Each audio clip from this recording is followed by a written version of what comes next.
Nós vamos falar para vocês de um novo olhar sobre a relação médico-paciente atual. Esse é um assunto que eu já venho me dedicando através de capítulos de livro, de seminários, na própria graduação eu tenho colocado isso, e esse título vocês vão entender por que ele é importante e por que eu fiz esse título no sentido de nós analisarmos o modelo atual do atendimento médico.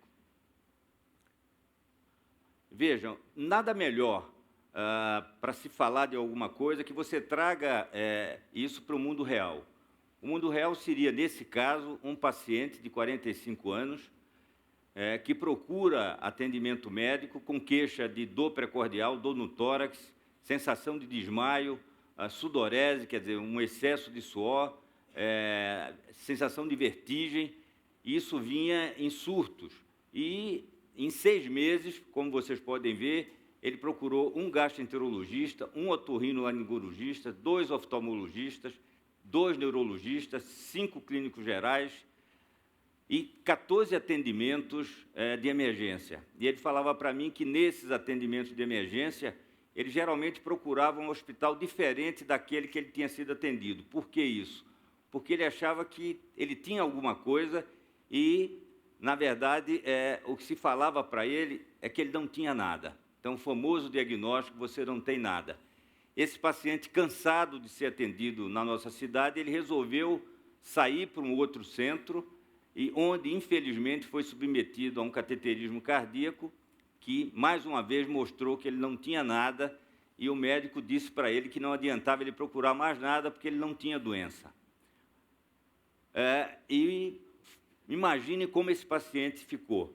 Ora, um paciente com toda aquela gama de sintomas, sintomas esses que tornavam a qualidade de vida dele extremamente comprometida, né? Tanto no que se refere à parte laboral, à parte de socialização. E essa imagem do grito, do MUSH, representa bem como esse paciente que sofre e tem esse diagnóstico, você não tem nada. Isso chega a um ponto que existe uma agressão velada entre o médico e o paciente. No momento que ele diz, não, eu tenho, o senhor é que não sabe o que eu tenho, né? Tal o sofrimento que esse paciente tinha. Na verdade, esse paciente era portador de transtorno do pânico, que é algo extremamente frequente e aparece muito frequentemente nas emergências cardiológicas. Por que isso? Porque o transtorno do pânico ele tem sintomas muito frequentes na esfera cardiovascular. É claro que existem outros sintomas, mas, sobretudo, na esfera cardiovascular, por isso que ele procura não o atendimento do especialista em doenças mentais, e sim o cardiologista ou outro médico, porque o sofrimento é físico. Essas doenças, tanto a depressão como o transtorno do pânico, eles são chamadas de doença da alma. Vejam que a depressão hoje é a segunda causa de falta ao trabalho, é uma doença extremamente invalidante e, infelizmente, muito mal diagnosticada e muito maltratada. As pessoas imaginam que depressão é sinônimo de tristeza. Depressão é uma doença sistêmica, rica em sintomas físicos e faz com que, pelo menos 40% das pessoas que procuram médicos da clínica geral, eles têm depressão e, infelizmente, se estima que apenas 25% são diagnosticados. Por que isso? Porque, na verdade, é uma somatização. O que seria a somatização? Quando eu não consigo revelar minha dor psíquica falando, meu corpo chora. Ou seja, como a gente vive numa sociedade que alguns chamam de euforia perpétua, eu sei que se eu falar do meu sofrimento emocional, esse não vai ser levado muito em consideração. Então, meu corpo chora, e chora de várias maneiras, aparecem sintomas em todos os órgãos, por isso eles começam a procurar especialistas de acordo com os sintomas que aparecem, e esses doentes têm um sofrimento grande, porque a própria família e a própria sociedade ainda tem um estigma muito grande em relação às doenças emocionais. Então, a somatização nada mais é do que você trazer seu sofrimento para o corpo e, com isso, na tentativa de que você seja escutado. Eu acho que essas 2 telas mostram claramente isso. Vejam que nessa primeira tela, que também é do MUSH, ele mostra um quadro em que se vê o amado sendo abandonado pela amada, e vejam onde ele coloca a mão. Ele coloca a mão sobre o coração, era a dor da separação. E vejam na outra tela um doente com angina, ou seja, aquela dor por falta de oxigênio no coração, e veja onde coloca a mão. Então, numa linguagem visual, angústia e angina confundem, até porque elas têm a mesma raiz grega. Isso mostra, então, por que esses doentes angustiados, procuram o cardiologista, achando 90% deles acham que tem doença física. E como esses doentes são atendidos? Eles são atendidos pelo modelo tradicional. O modelo tradicional é aquele modelo que está ligado na doença.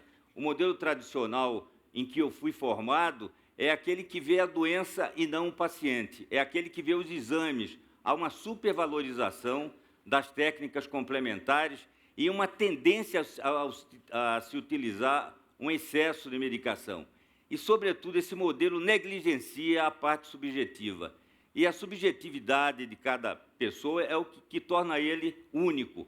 As doenças podem ser as mesmas, mas o impacto da doença em cada paciente é único. Por isso que um mesmo paciente, 2 pacientes com a mesma doença, eles exigem do médico conduta diferente por isso. Porque as doenças são iguais, mas os seres humanos são diferentes. Há uma supervalorização da utilização de exames complementares.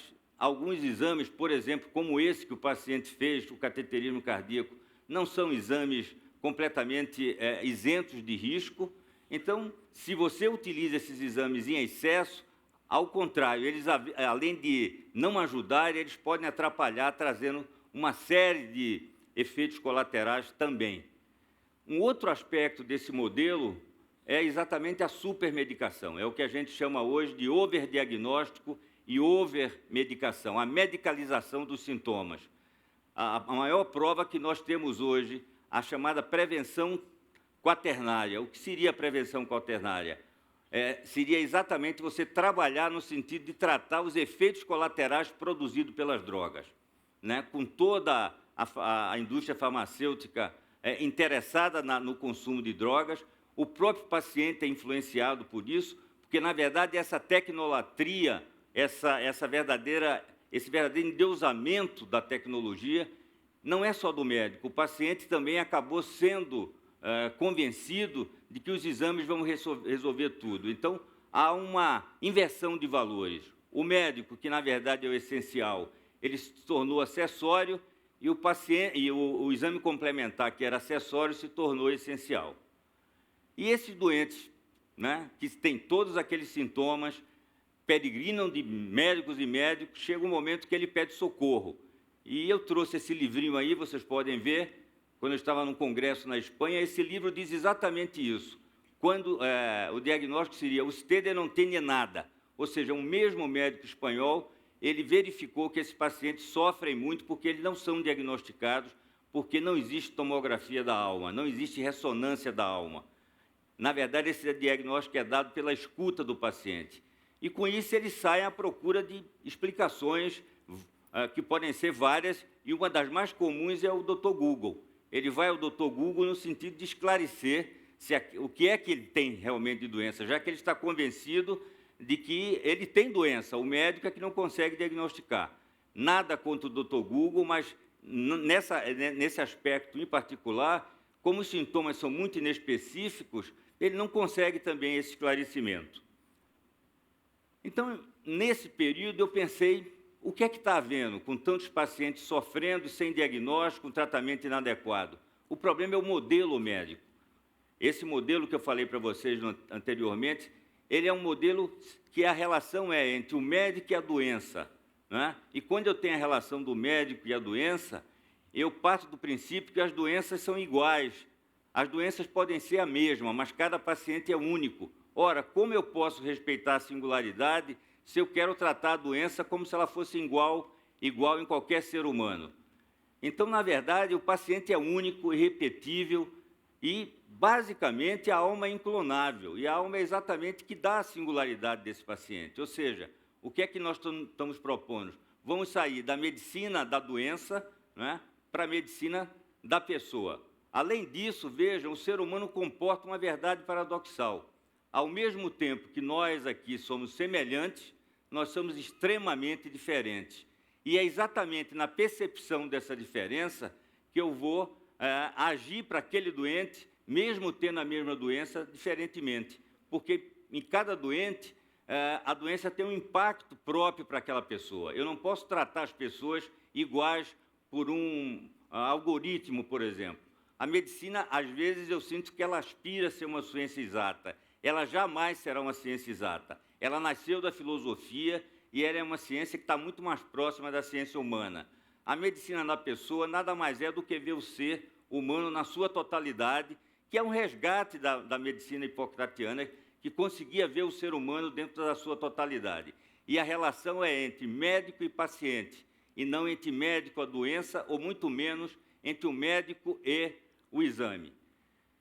Quais seriam as vantagens da medicina da pessoa? Seria basicamente, primeiro, ela não ignora a parte científica, né? Na verdade, ela não trata a doença e muito menos o exame.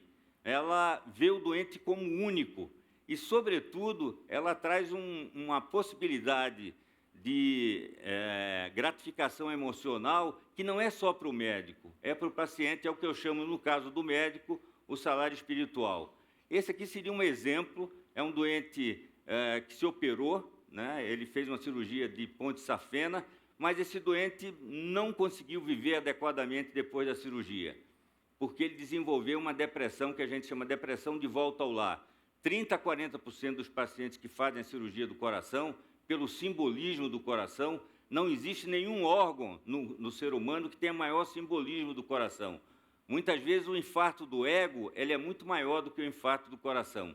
E quando eu tratei a depressão, numa outra consulta, eu perguntei para ele quantos anos ele tinha. Ele disse para mim: Dr. Wilson, eu tenho, na verdade, só 5 anos, porque eu só comecei a viver há 5 anos quando fiz o tratamento da depressão.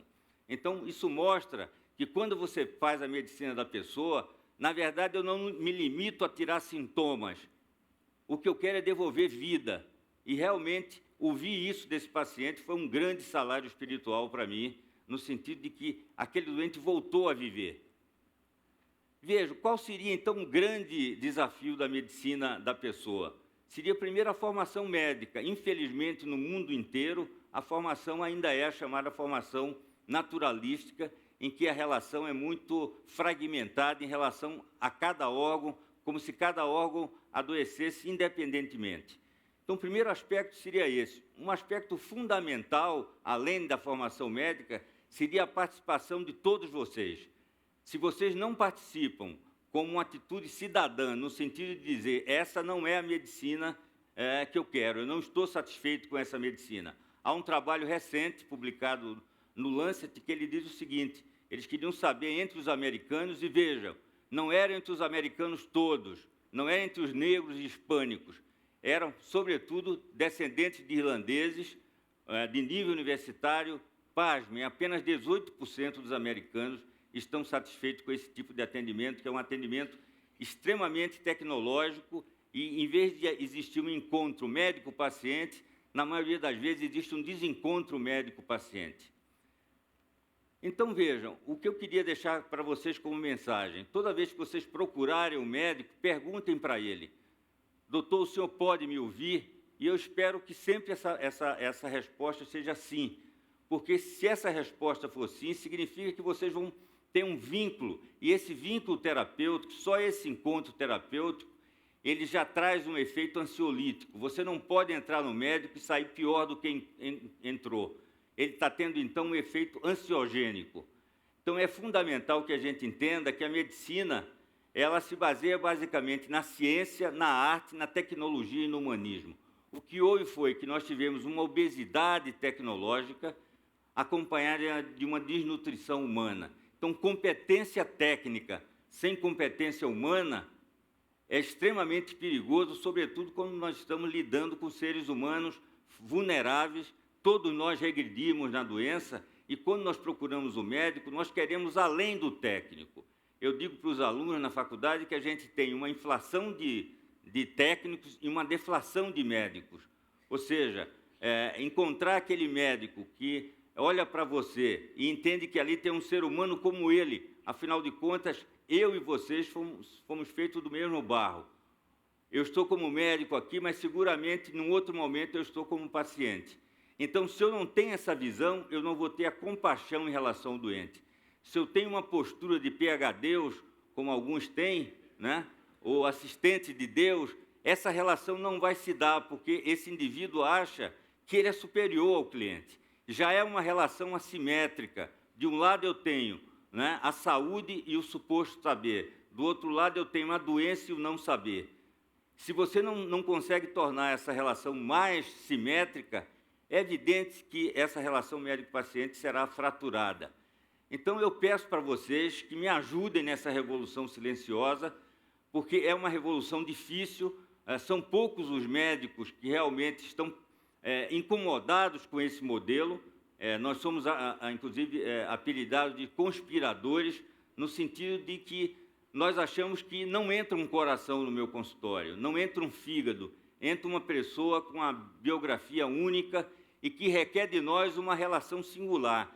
Cada encontro médico-paciente é único e, exatamente por ser único, ele vai depender de que você se coloque no dor dele, que é o que na dor dele é o que nós chamamos de empatia, ou seja, eu me coloco na dor. O tamanho da dor só sabe o dono da dor, né? Então, essas doenças da alma, elas continuam sendo extremamente frequentes e extremamente mal diagnosticadas. Então, não esqueçam, quando procurarem o médico, façam essa pergunta, porque, na verdade, é um direito de vocês. Você pode me ouvir, doutor, porque quando você ouve o doente, ele lhe entrega o diagnóstico, e isso traz, tanto para o paciente como para o médico, uma gratificação emocional, né, que eu já traduzi como o salário espiritual. Obrigado a vocês e eu conto com vocês para essa revolução silenciosa. Obrigado.